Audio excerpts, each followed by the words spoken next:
here with another profile for you here on Channel 6 JCTV.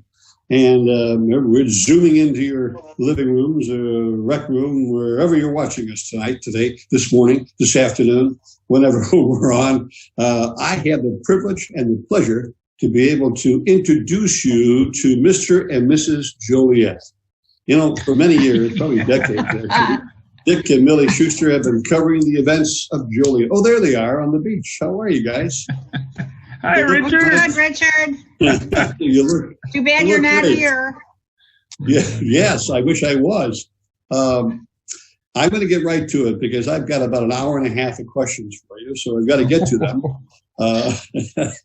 I guess, well, for you people, maybe one or two of you who are watching don't know who this couple is. Every event, every parade, every interview that has been on Channel 6 and JCTV for years and years and years and years have been behind the scenes with these two people who have dedicated their lives, really, for the community of Joliet, and at times the surrounding area of Joliet as well. So, again, on behalf of our viewers, thank you, Millie, and thank you, Dick.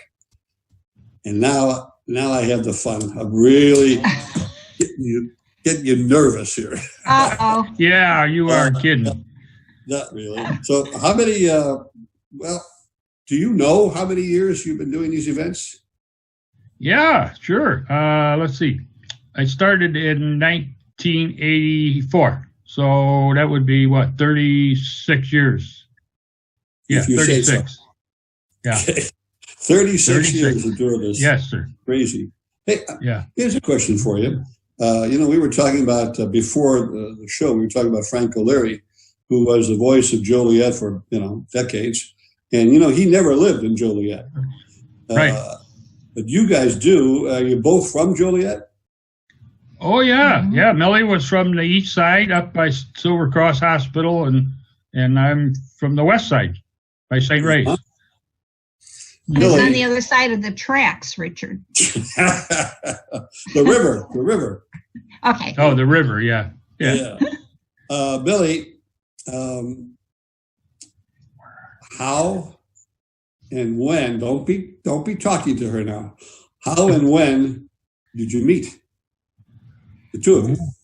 Well, it was actually a blind date. Oh. Well. Friends of ours introduced us, and it started from there. It was trouble right from the start. It certainly has been. Yeah, she worked at Old St. Joe's Hospital. Really?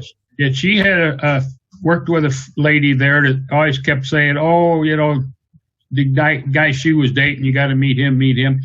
Well, then I guess somehow she said, I was actually going to junior college with this guy at the time, and I didn't know that's who she was talking about. And the guy happened to be a friend of Dick's. Yeah. And so then the rest is history. They got us together. So, and we actually got married before they did. That's right. And so the blind dates went, the first one I think I missed. I was at a car show, and one of the guys' cars, we were always driving all together from Ohio, I think, and somebody's show car broke down. So I missed the first date, so I think she thought I was kind of a bad number. But after that, we got together, and I thought, well, I got to impress her.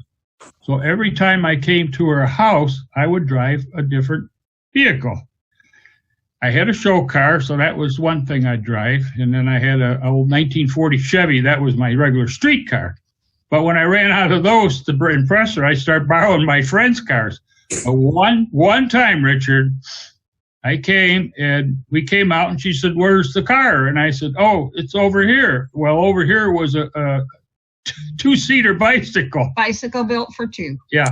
And she started laughing and says, "Oh, the car's down the hill, right?" And I said, "No, this is it." And she said, "What?" I said, "We have to drive back across town." We got on that bicycle built for two, drove all the way to the west side up to my parents' house in 15 minutes. We didn't have to stop for any traffic lights, We just, if there was a stoplight, we went around a corner. Yeah. And we made it up to Ruby Street in 15 minutes, and we laughed all the way.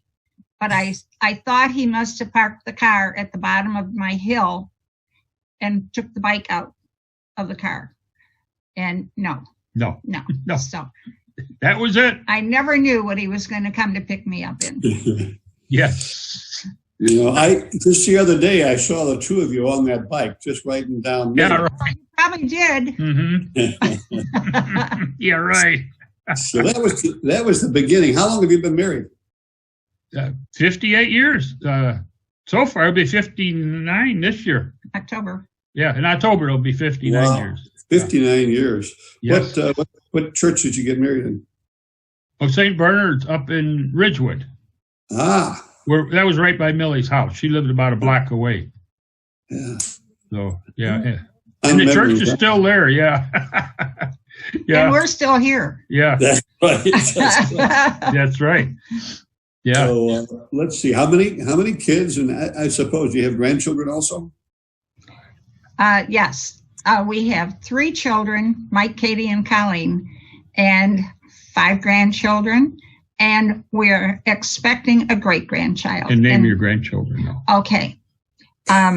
We have Ryan and Nathan are the youngest. They are 18.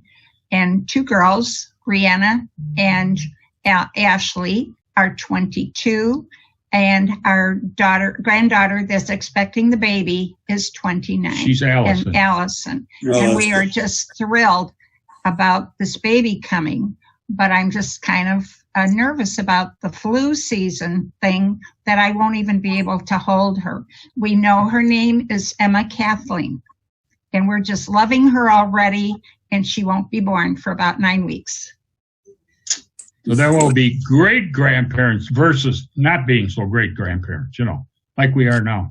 Yeah. Now, the majority of people who are, we shouldn't say majority, because there probably are many folks who are watching right now, their recollection, their memory of Dick Schuster is not the guy behind the camera, not the fellow who produces these videos, but he's the guy who was in that bathroom, and he walked through the bedroom to get to the bathroom, or he walked through the living room to get to the bathroom, or he went down to the kitchen back stairs to get down to the plumbing in the basement, because prior to your fame and fortune, JCTV, you put a few years in as a plumber. I did. Actually 50. I started in 1957, and I retired in 2007. My grandpa started the business in 1906. Wow. And so we made 101 years. And my dad had it after my grandpa died, and then I took it over, and my son worked with me for 19 years. And we finally decided I'd retire, and he went on to bigger and better things. So, that was kind of our history. Yeah. Just as an aside, an important aside, because I happen to know a little bit about Mike. Tell the folks, if you can, what he invented / created in the world of plumbing. Yes, right. He invented some plumbing fixtures. The first thing was a valve for toilets to save water. So that was a really neat thing. And then, he's got about 128 or, 100 and some patents right now that he's applied for and gotten. So he's invented a lot of, and not only plumbing products, but other products too. So that keeps him busy. That's why he said, I guess I won't be doing plumbing anymore. He was too busy doing that stuff, which is fine. Yeah. A question about, and I don't think I've ever asked you this question. Before Channel 6, before Comcast, before any of that stuff, you're a plumber. How in the world, and what did you do to get yourself involved with video? What were you doing? The pastor of our church said to me one day, he says, you ought to take those classes in Joliet to learn how to run a camera for our cable TV station, and then we could take a lot of video at our church, ceremonies and that. And I said, I didn't know we had a TV station in Joliet. So he said, I'd even be willing to pay for the classes if you'd take them. And I said, well, I'll check into it. Well, I found out the classes were $6 a year. So, needless to say, I paid for it. But I started taking the classes, and there was Skip Lanham, who you know very well, was involved with teaching, and Bob Vaccaro, who has since passed away, and Kurt Wheeler. And I don't know whatever happened to Kirk, if he's still around or not, but those were the three guys that were putting on the classes and trying to teach us, everything. And they were held mostly in the bell tower at St. Raymond's Cathedral, the classes were. So that's when I started in 84, and then I went that was probably 83, and then I bought a camera in 84, the first one.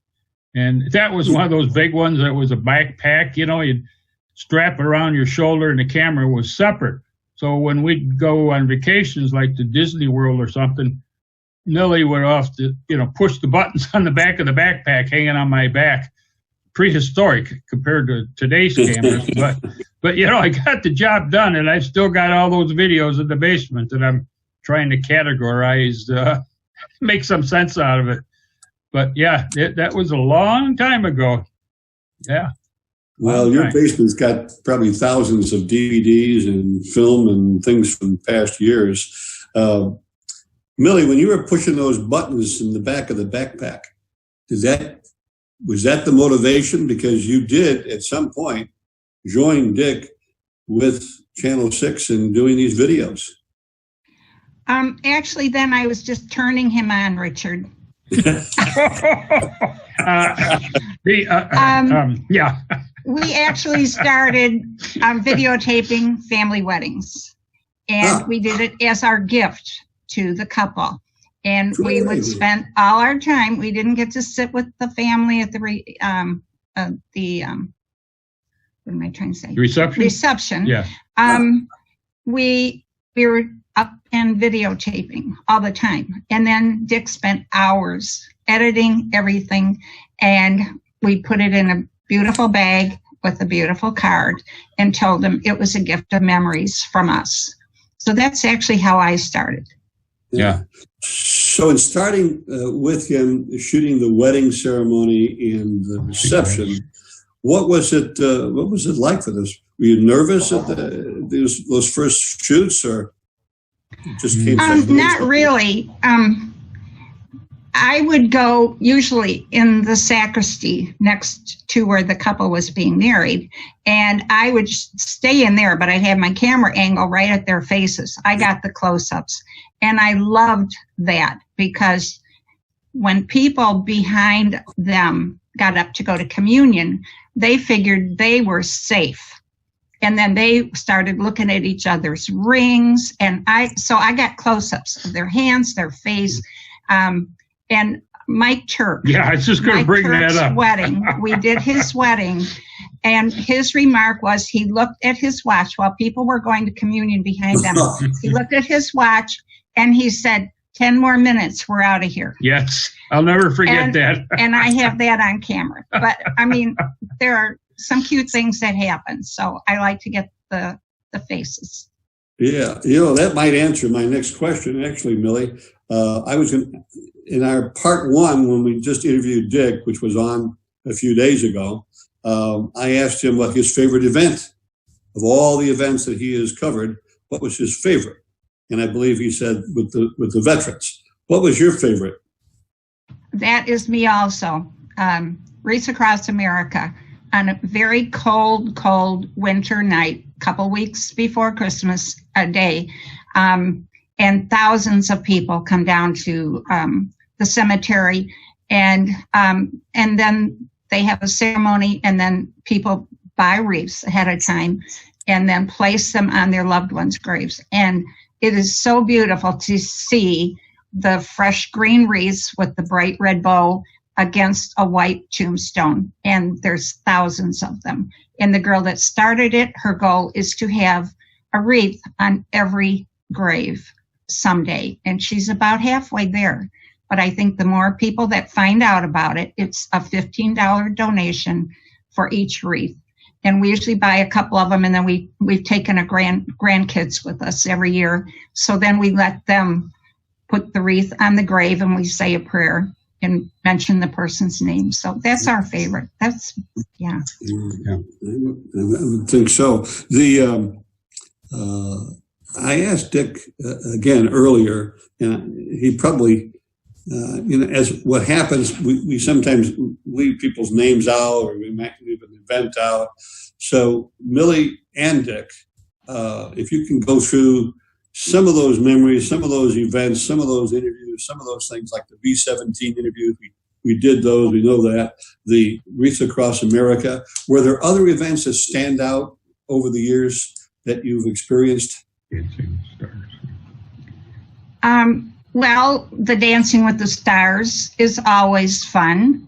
And or Scott Slocum or leopard pants. Yeah. Yes.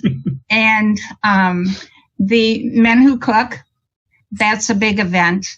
And one that we really love is videotaping Joliet Central and West high school kids, their band and orchestra events. We just feel that it's important to show good kids doing good things. And we know that they have to practice and practice and practice to be in the band. And they're just good kids and they do a beautiful job. So we feel it's kind of nice to be able to advertise them as good kids. Well, and they're good enough. That's for No, I was sure. going to say they're good enough to play in the American Legion band, those kids. Yeah, fantastic. They are. And I've interviewed some of those kids, and they're really, not only excellent musicians, they're really smart kids. We can be proud of them both from West and Central. Here's a question for you. Prior to me getting involved with you two, which has always been a pleasure, who came up with what you're going to shoot and who you're going to interview?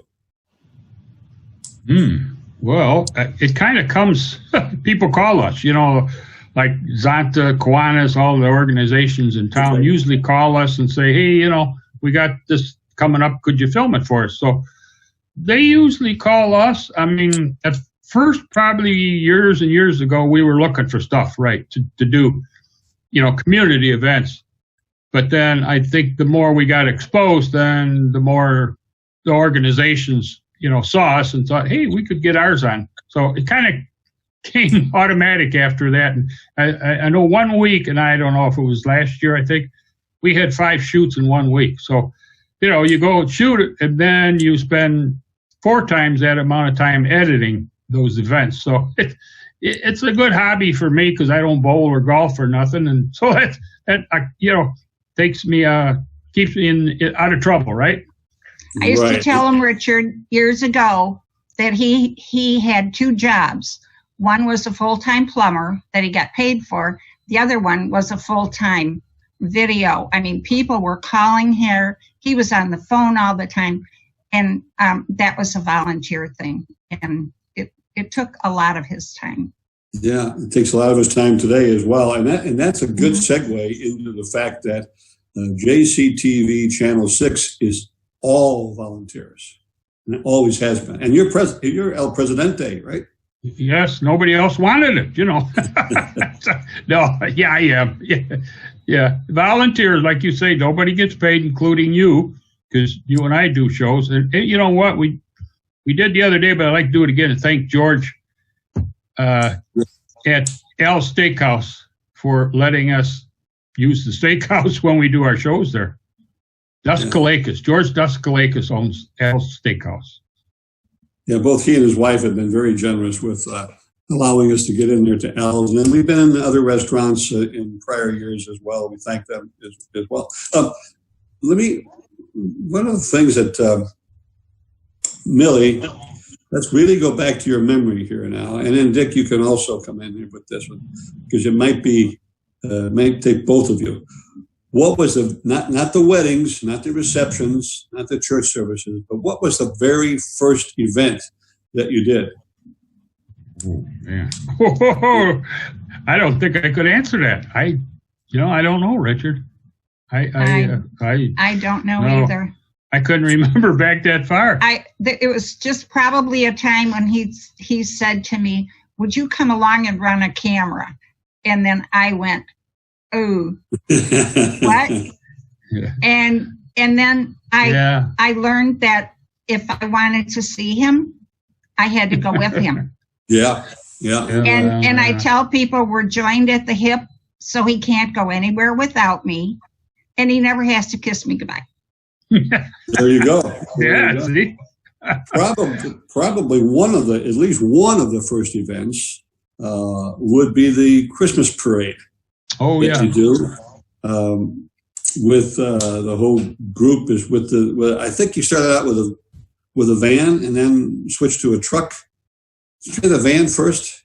Actually, we started out with just equipment on the street. I've got some pictures of that. It was a rack. That's what we started out with. And then we got the truck in 2002. So that's already 18 years old. We've been doing that for probably 30 years at least. Yeah, oh yeah. And then the Rialto Christmas concert. That's every year too. So that's been going on for years and years. That Bill Drilling was always the MC for that. Yeah, so he helped out with that a lot. Good guy. Yeah. There's another family that's behind those palm trees there that we ought to mention at this time. And he's probably got his fingers on the control of this Zoom interview, and that is the Garcia family. Yes. Mm-hmm. Saul Garcia, Jennifer Garcia. If we didn't have those Garcia family involved in this, no city council meetings would probably be aired the way it is professionally done. And all of these events, you do production and the editing of these events, but usually when some of the bigger ones, we've got to have Saul involved in it. Yeah, we need a technician, and he's the best there is, I'll tell you. Yeah, we wouldn't be on the air if it wasn't for him. Yeah, we wouldn't be doing this. He's Dick's right-hand man. Right and left. You're right and left, just for sure. This production we're doing right now wouldn't be done without Saul Garcia.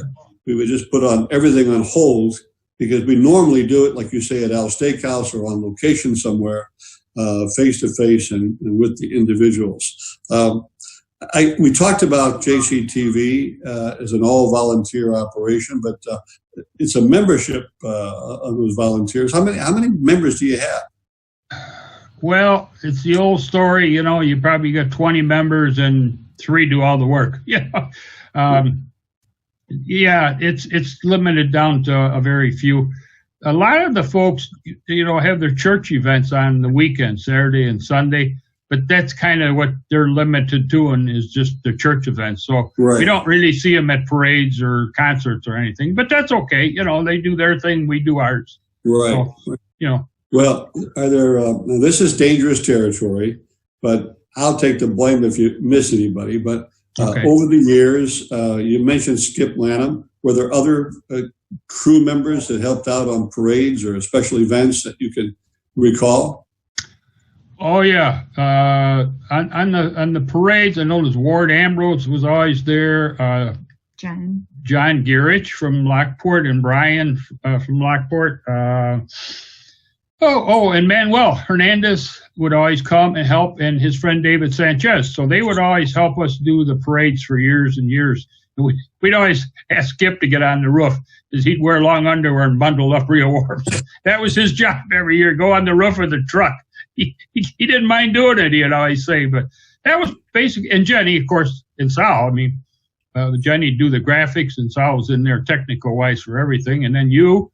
And let's see, long ago it was you and Don Fisher and Peggy Thomas. Yeah, that's right. You 3 guys would do the announcing, and then down the road when Peggy retired, Lisa Last did it, I believe. Right.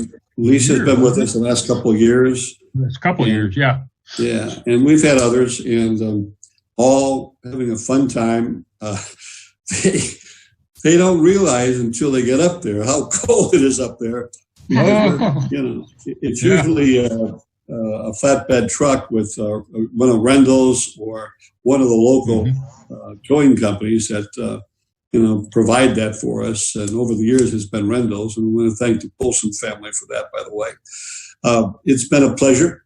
It's been a privilege to work with you, and I'll continue to do so. But a great pleasure for this interview to go up on Channel 6 and YouTube. And I hope you viewers appreciate the fact that these two are the folks making all this happen. And thank you, Dick and Millie Schuster. Richard, okay, Richard. Before we go, we just want to say thank you. And the surf's up, brother. So the sand's hot. We have to get back to the beach, up. Richard. So because we're down in Hawaii here, we're going to make a toast. Here we got our glass of wine. Here's to you, Richard. Here's to you. And stay safe, brother. Take care, Richard. Aloha. Aloha.